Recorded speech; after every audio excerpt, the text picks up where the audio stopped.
오늘 하나님께서 우리에게 주신 말씀은 잠언 16장 9절의 말씀입니다. 사람이 마음으로 자기의 길을 계획할지라도 그의 걸음을 인도하시는 이는 여호와시니라. 아멘. 오늘은 저의 개인적인 이야기를 좀 드리고 싶습니다. 저는 어려서부터 키가 컸기 때문에 어디를 가나 눈에 잘 띄는 학생이었습니다. 제가 중학교에 올라갔을 때 체육 선생님께서 저를 찾아오셔서 혹시 운동을 해볼 생각이 없냐고 그렇게 물어보셨습니다. 그래서 저는 운동을 시작했습니다. 수영 선수 생활을 했는데 운동신경이 없어서 사실 그다지 성적이 좋지는 않았습니다. 저는 모태신앙으로 자라서 그때까지 한 번도 주일날 교회를 빠져본 적이 없었습니다. 그런데 운동선수 생활을 시작하면서 시합이다, 훈련이다, 합숙이다 여러 가지 이유로 교회 예배를 출석하지 못하게 되었고 그러면서 교회와 점점 멀어지게 되었죠. 그런데 제가 지금도 제 머릿속에 아주 생생하게 기억에 남는 한 가지 사건이 있습니다. 제가 운동을 마치고 집으로 걸어가고 있는데 불현듯 제 마음속에 강희라, 목사가 되라 라는 음성이 들려왔습니다. 저는 깜짝 놀랐죠. 그때까지만 해도 제가 목사가 되어야겠다는 생각은 단 한 번도 해본 적이 없었기 때문입니다. 더군다나 그때는 제가 운동선수 생활을 하면서 교회도 제대로 출석하지 않고 있었을 때였죠. 저는 내가 뭔가 헛것을 들었나 하는 생각에 고개를 흔들면서 집으로 막 달려갔습니다. 그 장면이 지금도 제 머릿속에 아주 선명하게 새겨져 있습니다. 그런데 운동선수 생활을 한 1년 정도 했을 때쯤 제 무릎에 통증이 찾아왔고 무릎의 통증이 점점 심해지면서 결국 운동선수 생활을 할 수가 없게 되었습니다. 그때까지만 해도 저는 운동선수가 돼야겠다는 생각에 공부는 거의 하지 않고 오직 훈련에만 매진해 있었죠. 그런데 갑자기 운동선수 생활을 하지 못하게 되었으니 마음속에 공허함과 상실감이 굉장히 크게 찾아왔었습니다. 어떻게 보면 제 인생에 처음으로 겪게 되는 시련이었죠. 학교에 가서 공부를 해봤자 친구들의 학습 진도를 도저히 따라갈 수가 없었고 이러다가 나는 낙오자가 되는 것은 아닌가 하는 두려움이 밀려왔습니다. 그러다가 제가 정말 오래간만에 주일에 교회를 가게 되었습니다. 청소년부 예배를 가게 되었는데 그 당시 제가 다니던 교회는 대전 변두리에 있는 작은 교회였습니다. 청소년부는 중고등부 합쳐서 한 40명 정도 되는 교회였는데 교회 분위기가 어땠냐면 예배가 끝나면 고등부 형 누나들이 모여서 당구장을 가거나 노래방을 다니는 그런 교회였습니다. 그런데 제가 정말 오래간만에 교회를 가서 청소년부 예배를 드리는데 예배 분위기가 완전히 바뀌어 있는 거예요. 예배가 끝나면 교회 구석에 숨어서 담배를 피던 형 누나들이 예배 시간에 찬양을 하는데 막 손을 들고 찬양을 하고 눈물을 흘리면서 기도를 하는 것이었습니다.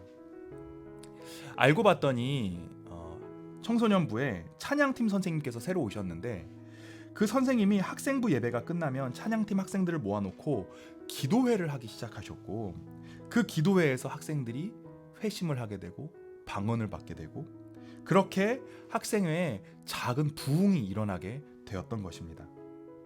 그때 찬양팀 교사로 섬기고 있던 친한 형이 저에게 같이 기도회를 가보지 않겠냐고 권유를 해왔고 저는 그 형과 함께 기도회에 참석하게 되었죠.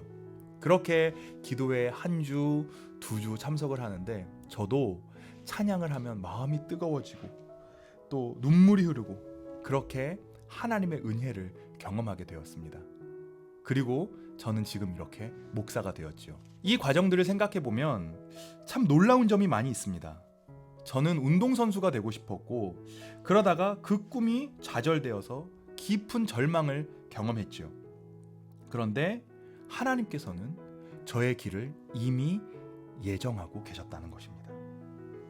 운동을 그만두고 공허함을 느낄 때 마침 제가 다니는 학생부에 부흥이 일어났고 학생부에서 같이 활동하던 형의 권유로 기도회에 가게 되고 그 기도회에서 하나님의 은혜를 체험하고 이 과정 하나하나를 생각해보면 참 신비롭습니다.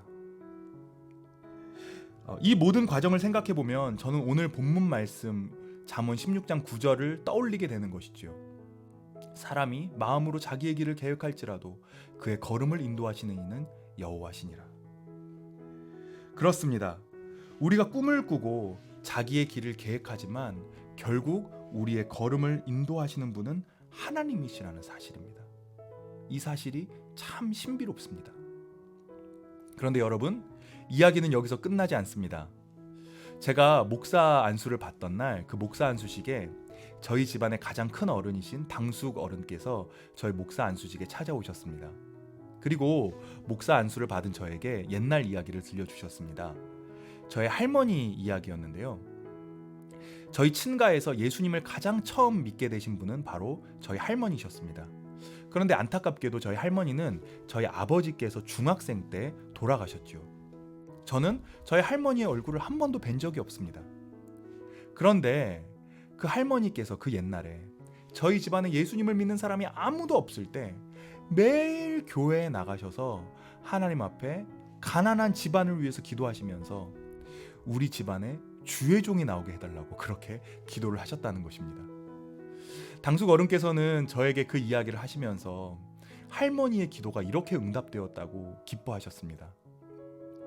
저는 그 이야기를 듣고 또 한 번 충격을 받았습니다.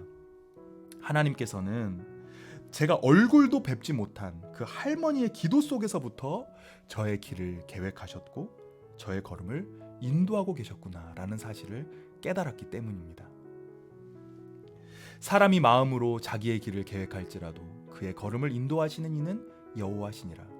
이 말씀은 하나님께서 결국 우리의 삶을 다 인도하시기 때문에 우리는 그냥 아무것도 안 하고 두 손 놓고 있으면 된다라는 뜻은 물론 아니겠지요.